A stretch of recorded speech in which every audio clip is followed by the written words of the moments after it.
Bink here, Bink's Corvair Addiction. And this little video is going to be about yesterday of our Cactus Corvair tech session and how it went and everything that we did. We went ahead and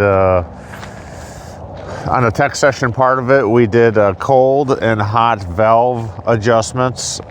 Dave Winslick, the president of Cactus Corvairs, was nice enough to bring over a running engine and a trailer on display, and he had it all set up pretty cool over here by our tortoise area / chicken coop, and he demonstrated and showed everything. It was very informative. It was very nice. The whole deal started yesterday.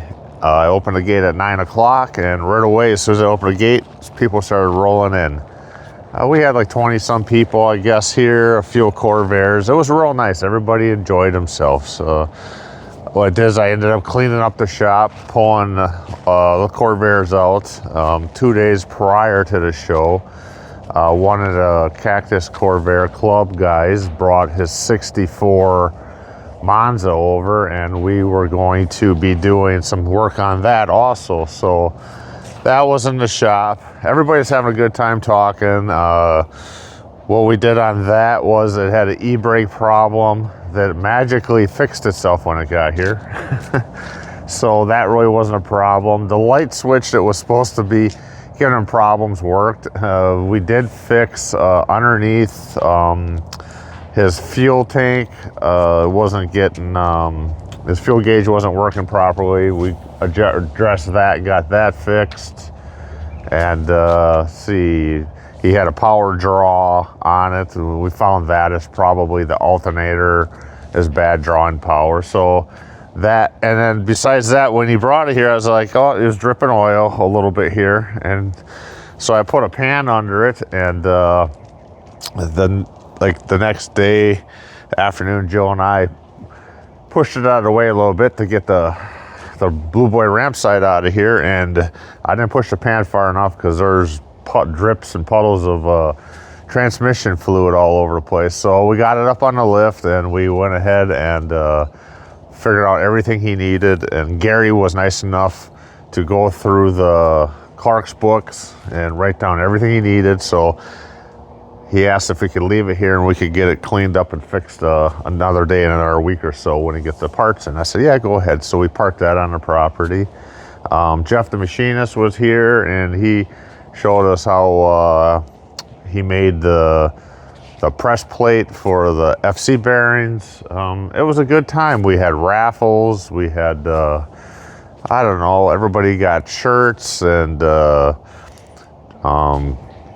Kathy made little boxes for everybody with cookies and Christmas cracker, like the crack dessert stuff, and it was very nice. I actually got they presented me for hosting, for Jill and I actually hosting it here. They gave me from Flat 6, it's like a banner poster, and with Corvairs on it with the years and how many they made. Very cool. Thanks, Dave. Thanks, Cactus Corvair Club. And Jill got a nice big flower pot with cactuses in it. It was really cool. So, yeah, everybody was all around the property here. It was a nice turnout, beautiful day. And that's what this video is going to be about. We're going to show you the cold, and then the hot valve adjustments will be on this video, and a few little things from the show. So, go ahead, watch it, and let me know what you think. All right, guys, welcome to Bink's Corvair Addiction. This is Cactus Corvair Club Tech Session on our property. So we got some Corvairs here. We got some of mine lined up here, all the way down. A few other ones. We got Dave here. We're gonna do valve adjustments a little later on it. Everyone's just talking and having a good time. So, he's got his motor hooked up in the trailer. Nice exhaust pipe here hanging out. Like I said, besides all my Corvairs everywhere, we got some running ones here. Nice rampy. Everyone's talking, having a good time here so far. Let's give a little walk around. We'll say hi, I guess.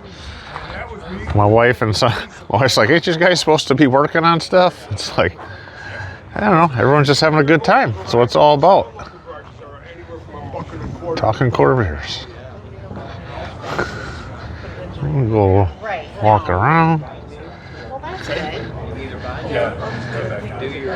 I do everything myself. The only thing I don't do is transmissions. Everything else, the motor is holding my right side, my buddy knows. Hey guys. Hi. You gotta do a little videoing for the videos. Yeah, you have to put this online. Hey guys. Really cool. Here I did a cutaway of an FC door.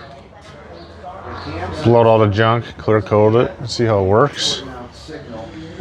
You got Gary, a couple guys talking.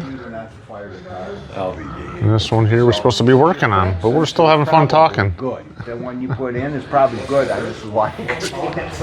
And let's see, over on this side here, we kind of set up, I don't know, raffle prizes and chairs, and they got some food. A few people hanging out in there, enjoying the cooler weather in it. That's what we're doing. That's what we're doing right now, talking.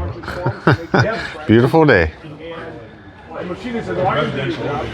When you have a 60,000 diameter perforator right here with a bunch of hole, and you got a 60,000 perforator 120 inches from here. Now line those up so they go in the whole perforator. Okay, Bob. Oh, Gary's. All right, I think we're getting ready to start here. So Gary, Yes. I'm gonna go ahead and go through this, and you can just correct me or put in your tidbits of wisdom or anything along the way here. But we're just going to show how to do a cold adjust like an engine neil's new or hadn't been running or whatever. I'm not going to go through every single setup on it. Just show the basics behind it. So cold. So yeah. So if you see a tip or something, join in.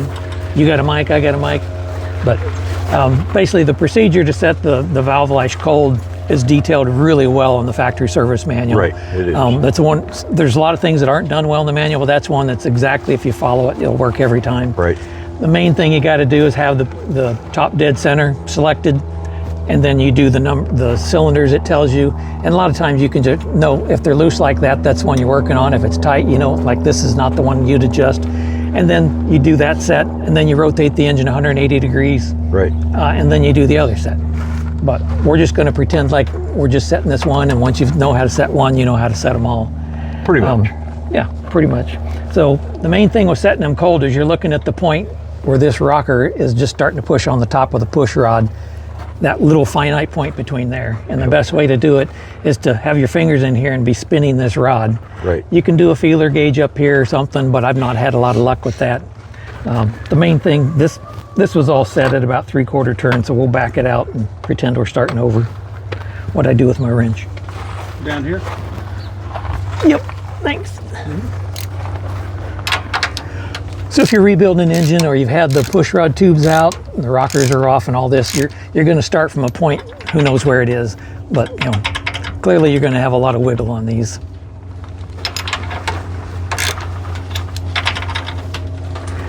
And I guess in order to be perfect, let's go ahead and set this at 0. Can't quite see it. Let me hop up around here.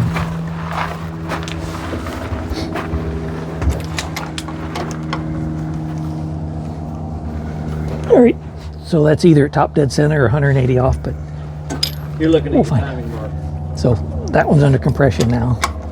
Yeah, so I'm gonna take the timing marker around one more time here.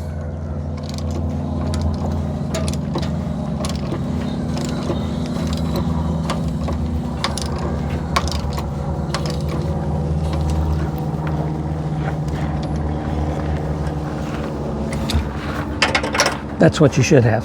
And that's at 0? So that's at 0. I can't tell you just top of my head if that's top dead center number 1, but it's top dead center something. Okay. Right. And most importantly, it's top dead center of that piston, because it should be loose. When I was backing it out and it didn't get loose right away, I knew I wasn't at top dead center. So when you do the cold procedure, you definitely want to set the top dead center over here. Right.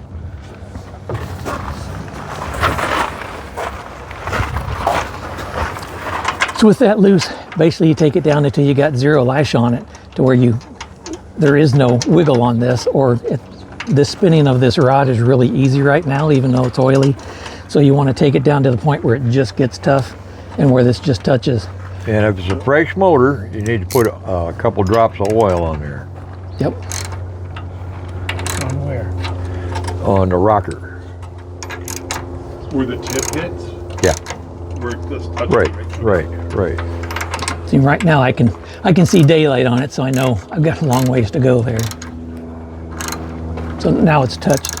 And with the rocker, sometimes you can have the rocker just a little bit off and it feels like it's there. Back it off till it rattles. Yep, you want to back it off and make sure it's always to the side just a little bit.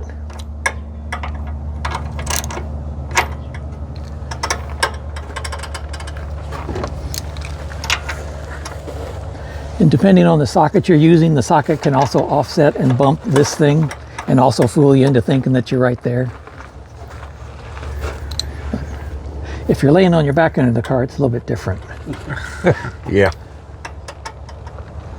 But I know I'm within probably a 1/16 of a turn there. Do you agree with that, Gary? Yes. I know you can tell by looking at it or just hearing it. But basically that's at 0 lash. And then from that point, you can follow any number of advice. Some people tell you to go in another half turn tighter. Some people tell you 3/4. Some people tell you 1. Sometimes it depends on the lifter. Sometimes it depends on what your intention is for the motor, if you're going to race it or whatever you're going to do with it. Right. I do 3/4. I've never had an issue with that. Right. They are self-adjusting. But what you're compensating for there is the lifter will self-adjust. And when the engine heats up, things expand. And so you want to make sure the lifter stays in the middle of that range, so that at its hottest point and its coldest point, it's still able to self-adjust in that range. Right. If you're out of that range, like right now, if we tightened this too tight, when you go to start it, you wouldn't get good compression because the valve wouldn't quite be closed. Right. If you have it too loose, the valve will close, the engine will fire, but you'll hear the clatter. Right. And when we do the running demo, I'm sure you guys have all heard what that noise sounds like. Oh, yeah. The clatter isn't horrible for a short period of time, but you don't want to drive around for hours with it doing that, because Right. it's like a tiny little hammer hitting on the top of that, and eventually it'll start beating things up. Yep.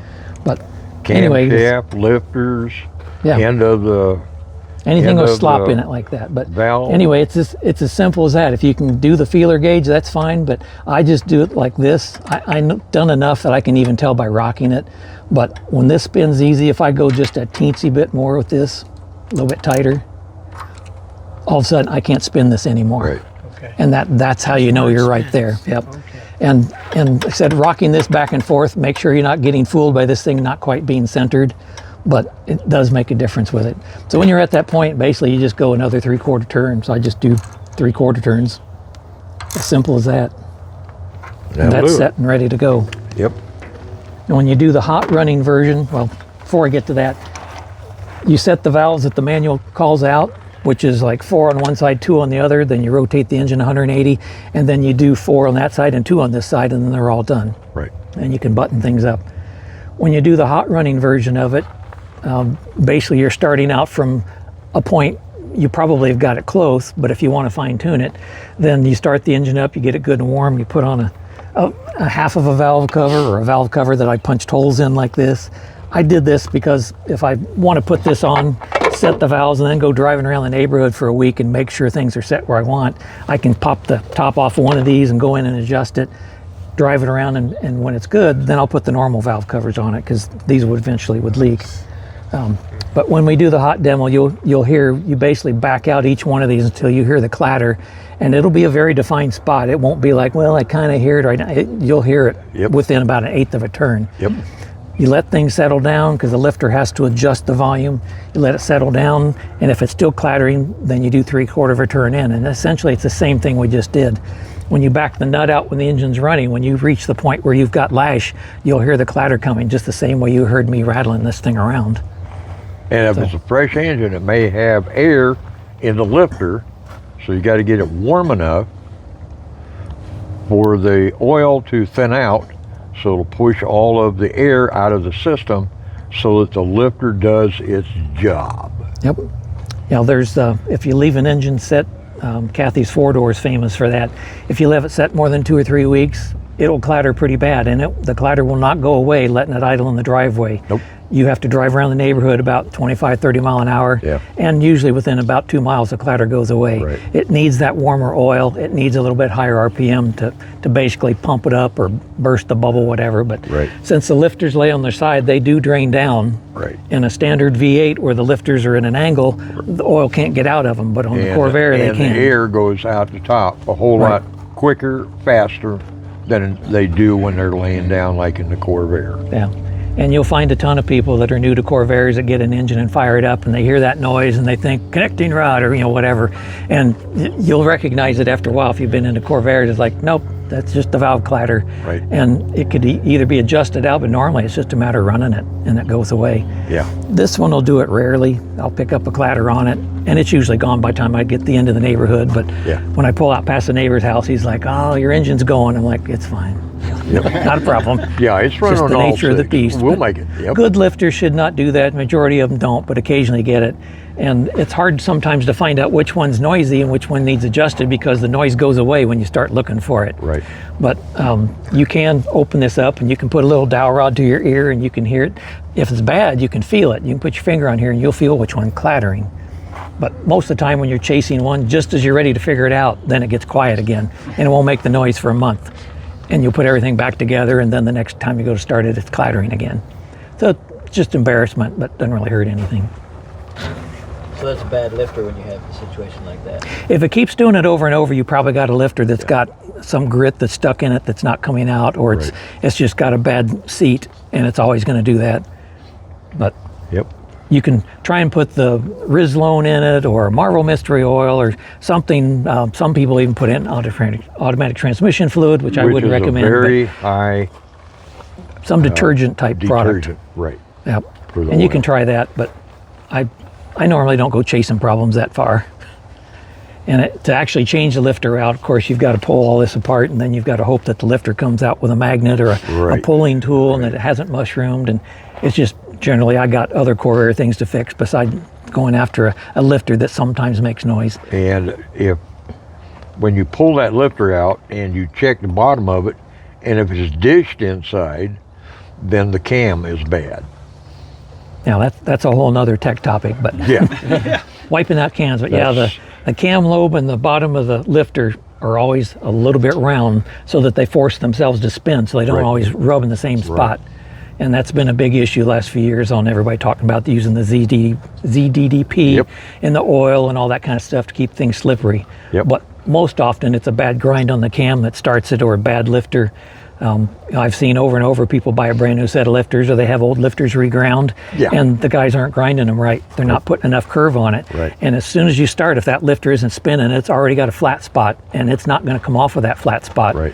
And you basically have ruined it right from the get-go. And within usually 20 minutes of running the engine, the cam will get wiped out, and you'll have metal in the oil, and you're starting all back over for something as simple as that. So you're better off just getting a new set of lifters or putting a lifter get them reground. A good set of lifters. Yeah. Yeah, there's What I plenty mean of by lifters out good there. is it costs more than $20 for a pack of 12. The largest ones that we got, they were about 125, Yeah. and they were that price everywhere Yeah. that I looked up, even Amazon. I ordered them through Amazon, Yeah. but they were the same through Jeds. Or, The problem is there's so many people making them for small block Chevys and things like that. Right. And they go, oh, well, these also fit Corvair. Well, Yep. they can work, and they do work, but not quite the same as what they should have. And if you look on the side of a General Motors box of lifter, it says superseded by, superseded by, superseded by, superseded by, and it has all of the years backed up to 1955. Yeah. You know? One size fits all. Yeah. Everybody's heard of deep dimple lifters, I assume. Yep. So the deep dimple lifters was an idea that because they were laying on their side and this push rod could slip out, they actually made the pocket a little bit deeper so the push rod was less likely to come out. That can fool you when you're putting an engine together. You've got the push rod in, it's not down in the seat, it's just off to the side. Right. And you'll set your zero lash and things seem fine, Yep. but it's not. The push rod may rub on things, it may rub on the plate in here because Right. it's not exactly centered.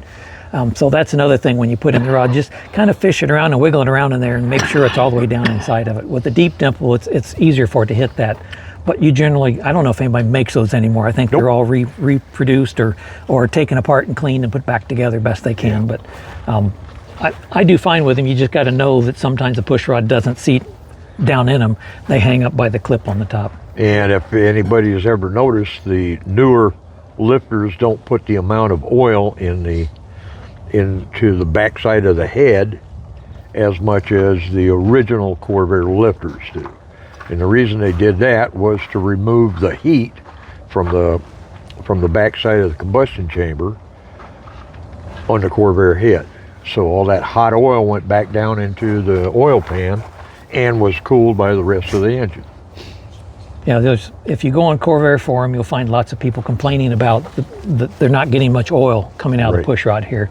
And the push rods do have a up and a down, much unlike most other GM engines. Right. They have a little hole in the side, which is supposed to, as the rod is spinning around, spray oil around up inside of here. Right. And some of the lifters don't pump much oil. So besides the fact that you got all these other compromises, they're also not sending up oil. And when you don't get oil, you don't get cooling, you don't get lubrication. Right. But yeah, a lot of the oil that's spraying around in here, it's not that they want to get it lubricated. They're trying to get heat away from this. And then it drains back down through all your little push rod tubes here. And there's, of course, debate on whether the push rod tubes add more heat or subtract heat being next to the exhaust manifold. That's another problem. Yeah. So the consensus is use the OEM lifters, reground. If you've OEM got lifters. good used OEM lifters, they're always preferred to some no-name China box of parts. Right. Yep. Right. Yeah, if I tear apart a parts car engine, I always save the lifters. I never know if they're good or not, but I keep them because you never know, someday you're going to need them. You can often take them apart and just clean them out yourself, ultrasonic, but you can also send them to people to take them apart, and they're supposed to regrind the bottom to get that curvature back in them and everything. Right. But I mean, you can put a straight edge on them and pretty quickly tell if they've been flattened out or not. Yeah. Need a regrind, but if they rock a little bit, then you know they've got some curve in them. Right. They're dished the other way, other than dish. Right. They're curved. It's convex instead of concave. Yeah. It's a half a degree angle. Yeah. Because Bill, he had a set of new old stock on GM lifters, and I took it and I put it in a comparator. It's a half a degree angle, spun on the face of it. Yeah. Yeah, in Corvair Center, somebody found the engine drawings, which also confirmed that they're just ever so slightly an angle where everybody's like, no, it's 90 degrees. Like, no, it's not. It's not. It's like 89.999. Yeah. I mean, it's a little, but it's just enough to cause those parts to want to rotate. Right. And rotation is good.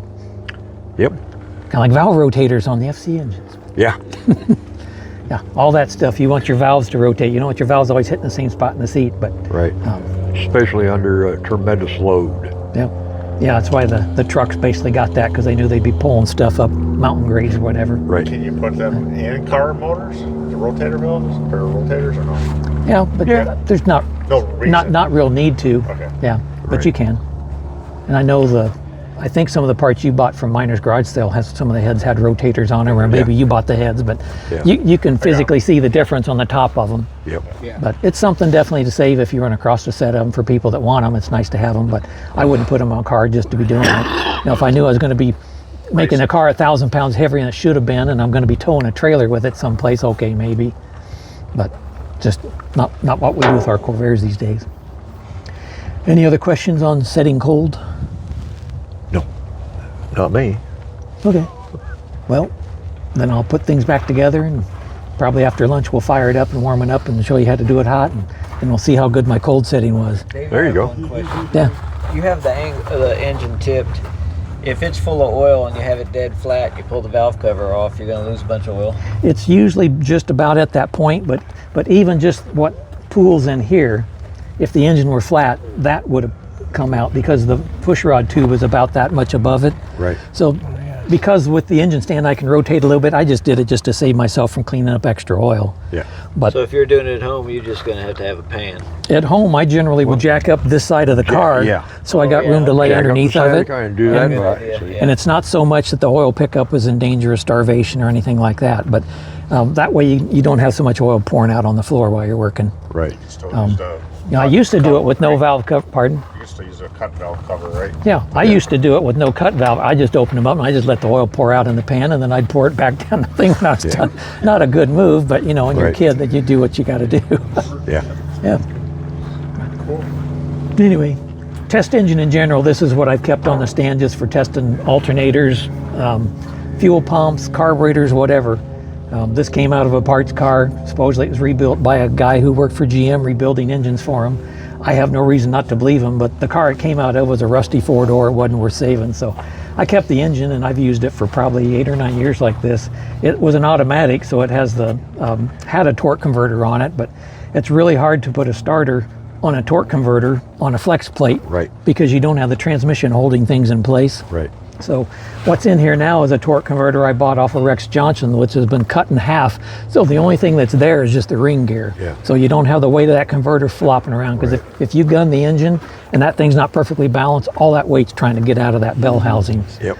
But if you do a permanent engine stand, a manual engine is easier to rig up a starter to it and not have parts flopping around. When I start this, you'll hear the starters a little noisier, because even with this converter done the way it is, it's still trying to move away from those gears. So it sounds like it's grinding a little bit, and it is, but I'd have to have a differential There's a bolted little up to flex it there, right? to have everything mated up and all done There's a properly. little flex there because it's Right. cut. Yeah, it's trying to get away from it. But this is a great setup for testing starters and doing all kinds of things. Pieces I found at Goodwill, whatever. I run the fuel around here just because I normally don't run mechanical pumps anymore, since you can hardly find good ones. But I run a fuel pressure gauge on it, oil pressure gauge. I've done lots of different things. This is a poor man's way to check your oil temperature. I just take a barbecue thing and just strap it aside the oil filter. The oil coming past the outside of this, I'll guarantee, is within about 2 degrees of what it is in the pan. Right. On this one, I've got that, and it's on Bluetooth, and it goes up to a little deal on the visor, so I can see the oil temperature while I'm driving down the road without having to run any wires. Right. And I can move it from engine to engine as I please. So it's they were on sale at Walmart for $17 at the end of barbecue season, so it's like, why not? Works good. So Yep. speaking of fuel pumps, I did buy one of the ones from Clark's, one of the new ones, and I put it on my 61, and I didn't have a lucky trouble. It ran all Yeah, summer long with no trouble. The Clark's pumps seem to be holding together. They just can't get a good supply of them yet. Yeah. I tested a Carter pump for Andrea Rains. Through Carter, they claim that they have a Fixed new the diaphragm problem. material and fixed the problem. That pump failed at about probably 200 to 300 hours. I didn't keep real good track of it, but it did fail on me about a week ago, and I'm going to do a write-up for Corvair Center to show what failed. But it's the diaphragm that's failing. The rubber itself is great. It's the way they sandwich it together, and they use some kind of epoxy trying to basically keep the seal there. But eventually that rubber just stretches and pulls out, and it was spraying fuel out the top of the little weep hole in the top. And I leave this thing running for days and days at a time, just out where it can't hurt anything if it catches on fire.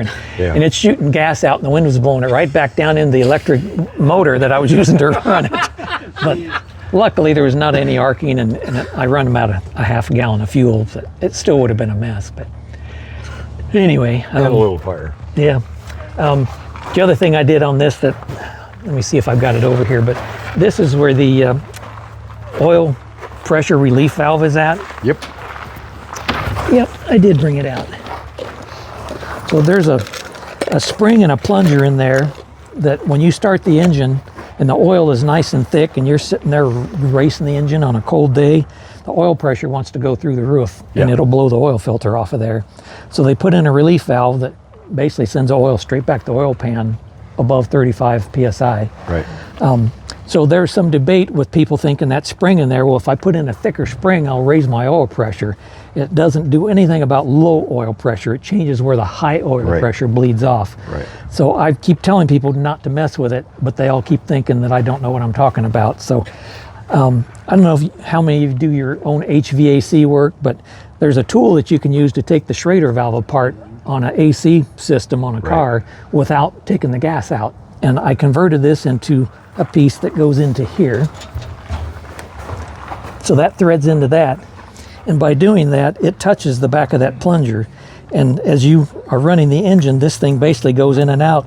So I can measure the distance from here to here and know when that plunger is opening and closing. So I can, without being able to see the valve, I know where the valve is at. Yeah. And I was using that to show myself at what point this engine goes into basically the bypass. Yeah. And it happens really quick on a cold day. Yeah. On a hot day, it doesn't bypass a at while. all until you get the RPM up. But Right.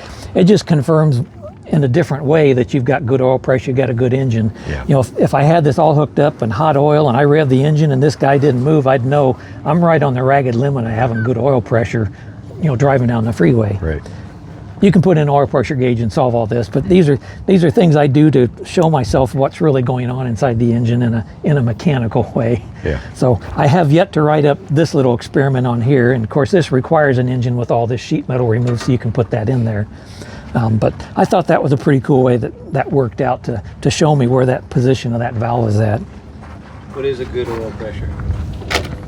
35, 40. Basically, 35 is what it should be max because the spring should be bypassing it. But to me, good oil pressure on a good hot engine on a hot day, pull off the freeway and check it then. You don't want it to be lower than probably about 3 or 4 PSI. And that's about the point that little switch starts to turn your light on, or should. Right.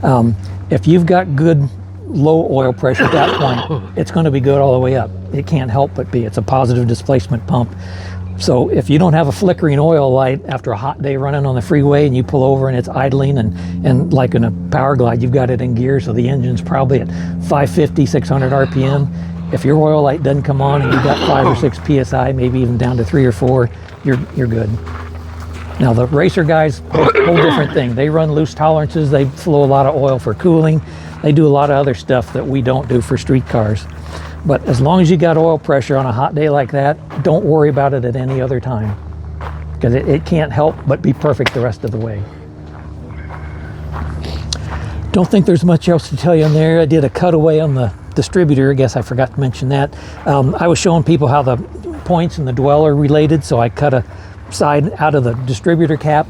Again, not recommended on a street car, but it lets you take that piece out and you can look inside of there while it's running and see it sparking, and you could even reach in if it's loose with a screwdriver and you can change the dwell while it's running. It's kind of hard because normally it just jumps and kills the engine, but just another way I could do a little demo on it, show people what's going on. Most of the stuff on here I just got alligator clips holding it on because I want to be able to quickly change it out. I test a lot of carburetors on here. You see I got a tag that I put aluminum tag with a stamp on it that tells me what size jet is in it. Yeah. So I always mark the carb so I don't have to wonder later, did I put in a 52 or a 51 or what did I put in there? I always put it on a tag, and that way I remember it a year later or 2 years later. And usually on the 110s I put in a 50 jet these days with the fuel we have. On the 140s I usually put in a 52. And I'm not the expert on that, I'm just following what the experts on Corvair Center have used. I would rather run a little bit rich and have a little cooler engine than run right on the ragged edge of lean and hear engine ping. Not a 54. I don't usually go to a 54 unless I got something else going on. I mean, I don't think I've ever put in a 54 intentionally, other than to prove a point, and that is the plugs came out black and sooty, and I knew I was too past the point.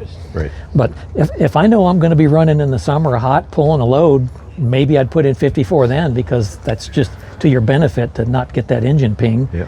It's not good for your plugs. You know, your gas mileage is going to suffer, but your engine will be saved.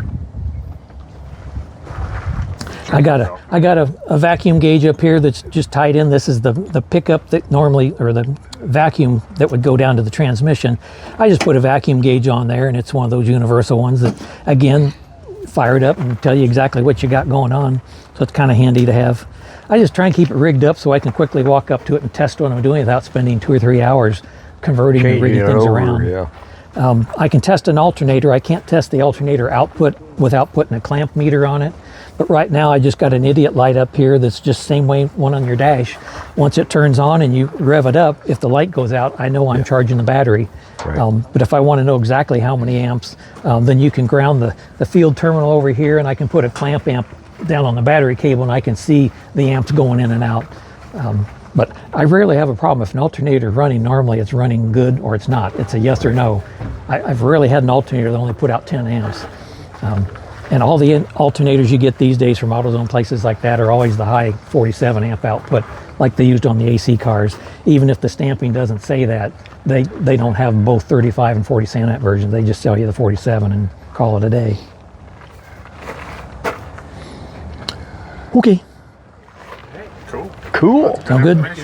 Okay, we'll put stuff back together and have it ready to run here in a bit. Kind of like the U-pipe thing you did on your exhaust under there. Oh, yeah, it's just whatever I had laying around in the drawers to get the exhaust to get away and be quiet. That's You know, all of this is so much easier with the dual exhaust. When you got a single exhaust, the crossover has to go under here and out, and then it's always in your way of the valve cover if the muffler's up here.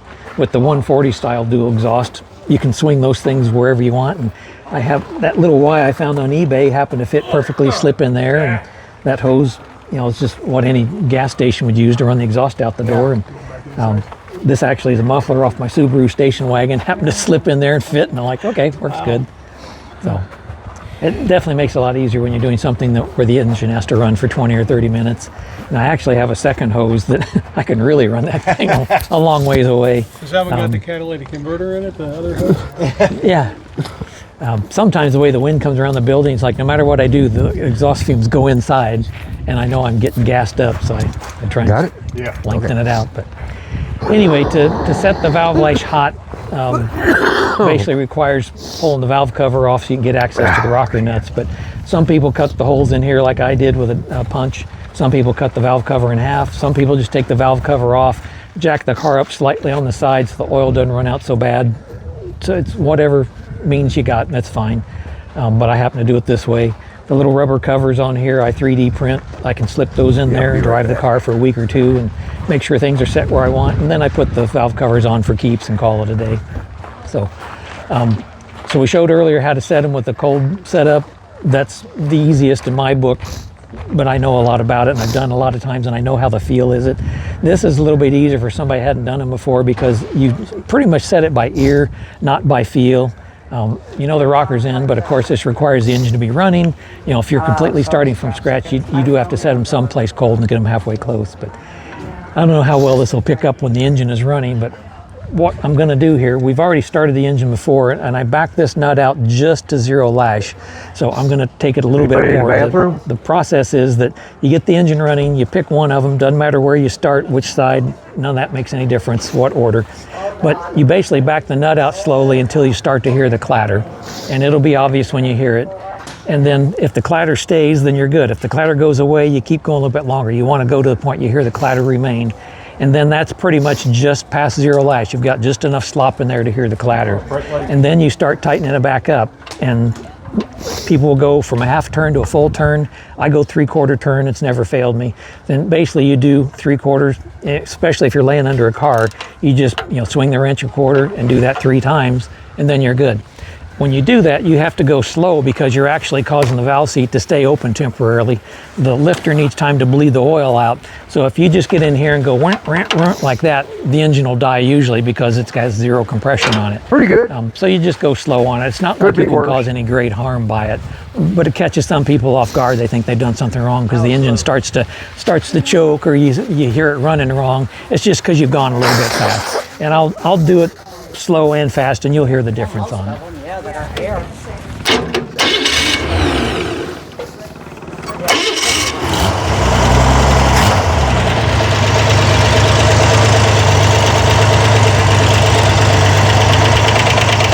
Well, there's the clatter you hear. You want to wait a second, make sure the clatter doesn't go away. And it's not, because we've been here before, we know it's 0 lash. So you just tighten it down until you hear the clatter start to go away. You hear how much different that is? Just, I barely moved the wrench. So that's pretty much 0 lash, so you just go another 3/4 turn. So I'll do it, this is about as fast as you want to go. You don't hear the engine struggling. You kind of can feel it bleed down as you do it.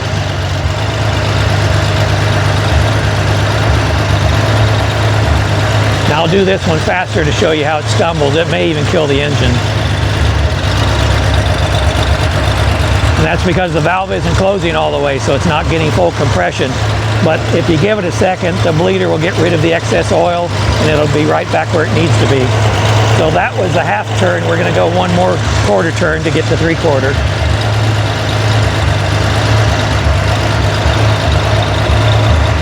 That's pretty much all you got to do.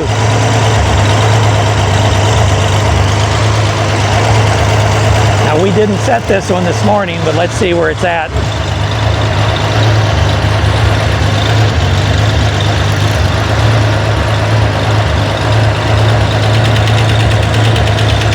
That one was set less than a half turn. But you hear how it got quiet? So we're still not quite to 0 lash yet.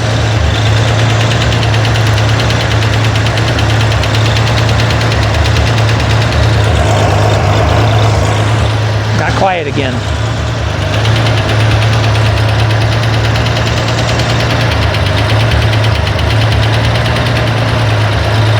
Went away.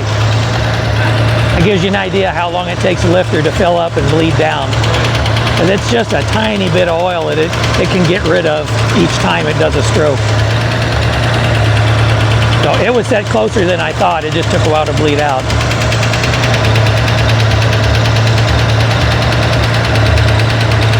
I think it's staying now.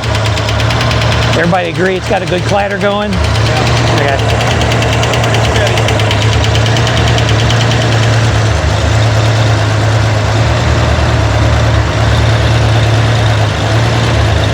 Bad wrench.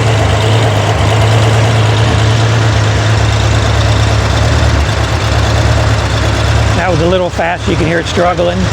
So I'll let it calm down a minute, then we'll do the last quarter turn.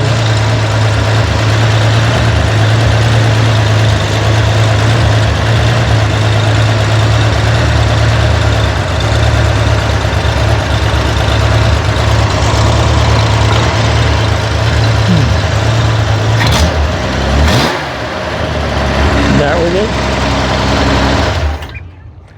So it probably does seem a lot easier, but it's a little bit to set up. It is possibly hot oil dripping down and things like that going on, but really there's no preference. You'll find of truly Corvair experts, half will say I only do it cold and some say I only do it hot, which means it doesn't really matter. I do it both. Yeah. There's your expert. Do it cold, get the engine started, Yep. set carburation, set timing, and then let it warm up and set it hot. Yep. Okay. Good deal. Any? Yeah, it's a good I mean, with Does that go back to like the with plug the holes here, and you Right. actually, tightening it and loosening it live Yeah. with the engine going, you Just can make really sure hear it's the all- difference. Oh Yeah. And it relaxing and then, picking up again, and you're waiting the 5 or 10 seconds where it relaxes, and then you still have to crank it some more. Yeah, It's there's a few great. good videos on YouTube, but a couple of them don't explain why the engine choked or whatever, and figured That's it's really easier to slick. see it in person than Yeah, do that. but having those holes in there and cranking it with the socket and everything as you're doing it live, with the engine running and everything, that's pretty That's a great demo. great Dave. demo. Thanks. Very good. As long as it's appreciated, I don't mind doing it. That's excellent. Heck, absolutely. Now, if you were to build a valve cover and like that, well, I guess there wouldn't be any real need to have that all the time as a valve cover, even though it would probably work Yeah. out okay, right? This is more work than necessary, but that's the way I do a lot of things. Yeah. I just, Overkill. something I could do in a half an hour, I spend 3 days working on. But cutting a valve Nothing wrong cover, with that. cutting a valve cover in half, and it's not really in half. Usually drop a little bit more so the socket clears it. Right. Doing that is the simplest way to do it, and that's good enough. This requires you have a panel punch and that you accurately line things up, which is tough to do. Cutting in half just requires that you can see roughly where the half mark is and cut it. And these days with the Sawzalls and all that kind of stuff, it's not like the old days where you had to have a metal bandsaw to cut it in half because a hacksaw is too much trouble. But even a cut-off wheel or a Dremel, any means you got. Yeah. And when you cut one in half, then gosh, you got two then. So you really only need one since you're only doing one side at a time. Right. But if you got two, you can rig it up and go. That's cool. Yeah. Really interesting. Thanks, Dave. Yep, Thanks, Dave. Yeah. you're welcome. Good job, Dave. How much vacuum does it pull when it's running? Oh, it actually hits. This is one of those gauges that kind of tells you everything going on. They call it a compound meter, but it's in the green range there, so it's probably 28 or so at the most. I mean, if you gun the engine and let it, it'll suck a lot better, but it's about in the middle there. And if you change the timing, this is one of those meters that tells you got something wrong. You got late timing or and your initial timing is wrong. It'll kind of coach you where things are at. I don't use the vacuum on it a whole lot, but I've got spare gauges and put them on there because it's fun to look at things. More info. I mean, sometimes it does give you a clue. If I change the distributor out and it's running, but it's backfiring, I can look at that and go, oh yeah, the vacuum's real low because the timing's way off.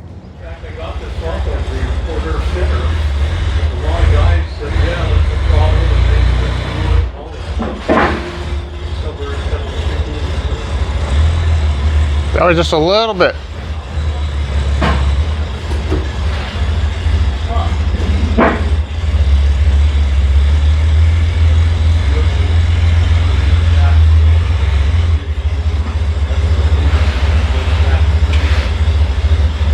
Good.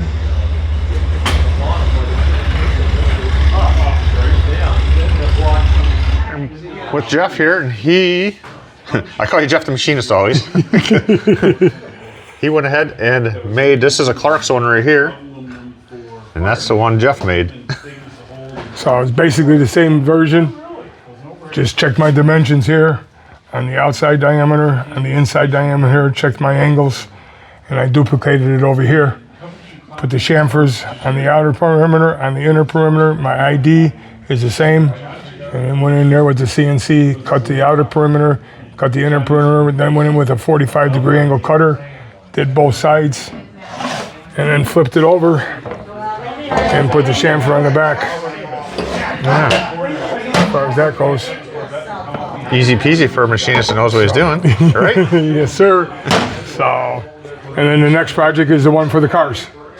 This one here is for the FCs, and the next one we'll do is for the cars. Well, so I'm working on like 9 axles, so I'm kind of knowing what I'm doing, kind of. So, looking fixtures. You got it all set up so you can do it now. Yeah. So. All right. Okay. Tell me what's going on with this. My air ram won't work now.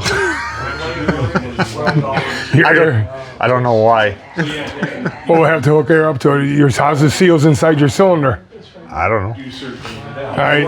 Let's cut this and let's check it out. All right. Well, we got this one's going to stay here. They went over it all. They fixed the fuel gauge underneath, checked it, tested it, got that working. The lights mysteriously work now. E-brake is fixed, but it's staying here. They're going to order parts from Clark's to get all the leaks on the transmission fixed. So I'm going to do it on a lift here with them and get the parts ordered, and we'll help them out and fix it. And here goes Dave and Kathy.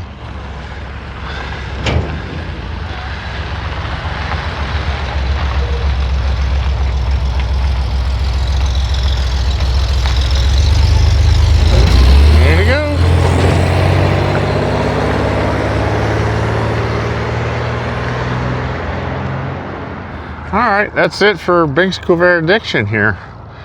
We got the last Corvair leaving. Nice rampy. And it was a good, very busy day. Very busy. Lots going on. Lots of talking, lots of good time. Talk to you later. See you later. Safe driving. Here goes.